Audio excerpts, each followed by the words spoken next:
There is right now a dangerous thing of companies wanting too much. So they want all this sexy red teaming things when in reality, they may not be ready for that.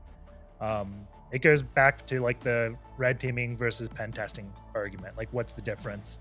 Um, and I think a lot of pen testing has been commoditized to just Nessus and not just doing good vulnerability analysis. Um, it's just the company comes in, they run this tool, they hand the report over, and that's it.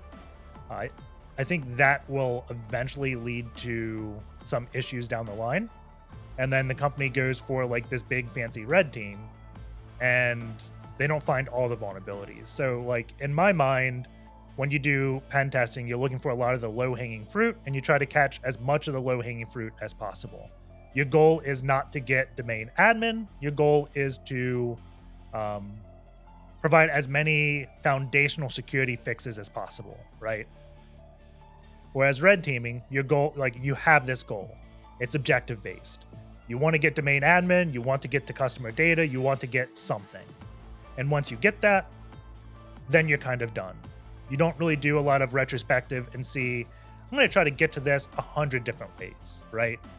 So I think if companies just go after the red teaming type of contracts and ignore the pen testing ones, they're not going to fix as many things as they need to.